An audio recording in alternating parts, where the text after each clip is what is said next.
What if someone were able to control the new totally awesome Hulk?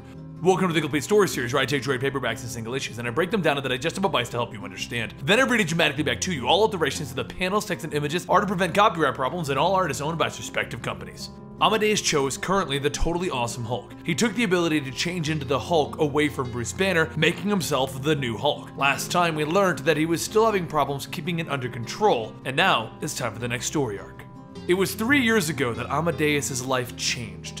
There was an explosion, and he lost his family, everyone except Maddie. But as he continues to think about what happened that day, he begins to wake up and he discovers that he's laying on the edge of a cliff, and he has no idea how he got there. Above him, his sister Maddie flies down with her flying food truck, the one that they use as their base, asking what happened. He hulked out in the middle of the night and he ran off. Amadeus tells her that he's not sure, but no one got hurt, right? She tells him no one did, but the problem is that it appears that somebody else was controlling him, because he was acting really weird and they need to figure out who it is. Maddie begins to run various tests with combat robots trying to make Amadeus angry. She even shoots him in the face and down below. And that's when they discover that Amadeus is still in control. So she suggests that maybe they should go talk to Tony Stark. But Amadeus reminds her that Tony wanted to send Bruce Banner to the negative zone before he found a way to take all of the gamma radiation away. She then suggests that maybe they should go talk to Banner himself. But Amadeus once again reminds her that he freed Banner from this. He will not bring it back to him. And Maddie goes on to state that Banner's Hulk referred to him as Puny Banner.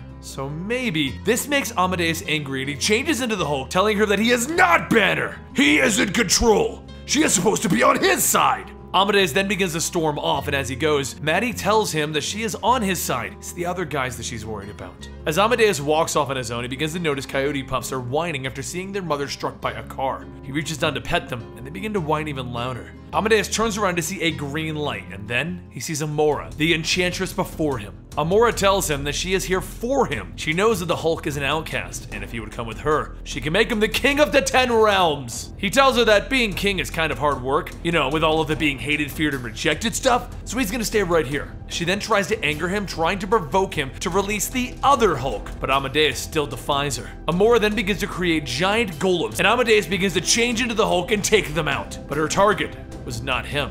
Her target was the puppies. One of the golems begins to attack the puppies, and this sends Amadeus off into a blind rage. He begins to destroy the golems, and then he stands before Amora, and she asks him if he's ready now, and the Hulk smiles and laughs. And then Amora hands out her hand. Later, Amadeus wakes up in the middle of the street with Maddie calling out to him, and Maddie asks him what's going on, and Amadeus tells her it was the enchantress. She made him mad. Before Amadeus can explain any further though, a crack of lightning strikes before them, and then the mighty Thor descends upon them. She tells them, please continue. She would love to hear about how the enchantress plans to conquer Asgard. Amadeus asks her, wait, what? And Thor tells him that he has joined with Amora's schemes against Asgard. He even has her love bite. Amadeus tells her that he can't remember anything, and he sure does wish that he remembers what this love bite came from. Thor then tosses Amadeus across a field, telling him fine, she will talk to the one who would remember. And then in the field, Amadeus stands up as the Hulk, but he's still acting like Amadeus. Thor begins to beat on him repeatedly, trying to get him mad enough to change into the other Hulk, the one that works for Amora. But Maddie runs up, telling her to stop, telling her that this is the new Hulk. He's a superhero, so if he did work with Amora, then there must have been a reason.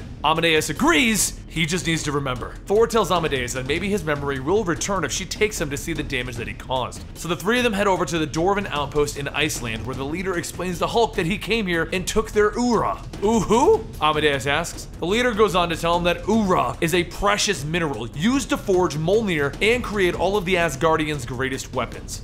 Amadeus then turns to the dwarves and tells them that he may not remember what he did, but he is sorry for what he's done, and he will get their mineral back. All Maddie has to do is scan for the minerals in Mjolnir, and they should be able to locate Amora. But in another part of Iceland, Amora watches as the Dark Elves continue to work on their new weapons. And soon, Amadeus and Thor come crashing into the cave with them. Amora looks back and states that she was wondering where her monster ran off to. Is he back to claim his throne? Amadeus tells her that he will never be her king. And Amora tells him fine, then they will just have a little battle and see what his better half has to say. The battle begins with Thor and Amadeus quickly getting overrun with these new weapons, and Thor tells Amadeus that they need to retreat. But as they try to run away, Thor notices Amadeus changing back into a human, and he asks, what? You said retreat! As they're running, they notice Maddie climbing down into this cave, and Thor tries to go and fight off the oncoming elves. As Maddie gets down, she asks Amadeus why he's not the Hulk, and he tells her that he's worried that Amora will cast her spell again if he blacks out. Maddie then asks, what is it? What is it that's making you black out? And Amadeus tells her, it's when he thinks about their parents being killed and how it's all his fault. He knows that Maddie hates him for it. Maddie tells him, yes, she is mad, but that is their business, not Amora's. So go on, get mad. Just be mad at her. Amadeus begins to change into the Hulk, and he begins to shout! And Amora says that it looks like the monster that she knows. Now come and claim your weapon. Hulk steps up, and he takes the giant battle axe, and he begins to laugh.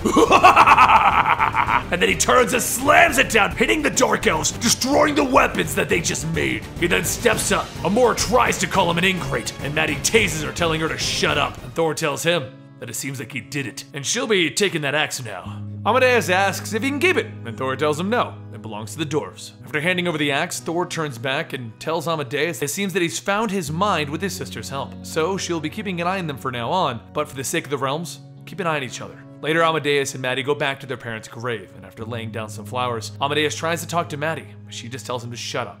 She knows. The two of them sit down, holding each other. Now, the next story after this is when we finally find out what Bruce Banner has been doing ever since Amadeus Cho took over. So if you want to read it yourself, go check out issue number 7. Otherwise, we'll wait for the story to end and cover it just like we did with this one. Hope you guys enjoyed, and don't forget to follow us on Twitter at Comicstorian and Instagram at Comicstorian, and I'll see you next time right here.